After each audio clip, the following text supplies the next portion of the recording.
Another exciting aspect of what we do when we're creating these Marvel Comiquettes is when we pair with a conceptual or concept artist that Marvel uses for covers or for actual sequential art.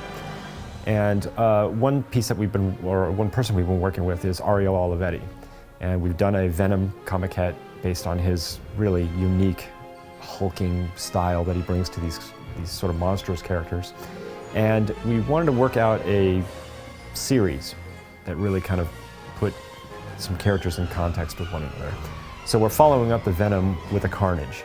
Again, inspired by Ariel Olivetti's interpretation. And on a similar style base, the sculpture done by the Gore Group is, again, another incredible piece that's just as far as textural approach to a sculpture is just covered in this. Carnage has got this sort of red musculature body that's covered in this black oil that sort of separates and parts all over his body and even springs off into its own kind of tentacle-like forms.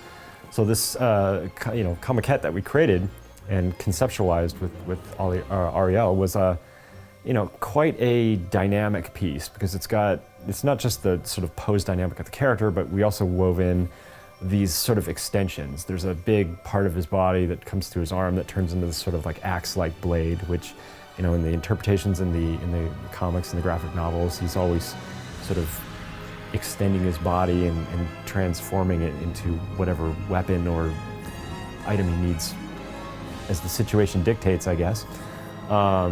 And again, the base has got a little bit of a shade of sort of the architecture of the Daily Bugle. And the reason for this is that we've sort of conceived of this whole thing as being kind of a triptych that would involve Venom, Carnage, and then the final installment of this piece would of course be Spider-Man, to kind of give the entire trio the complete character sort of continuity that we were looking for to create a collection.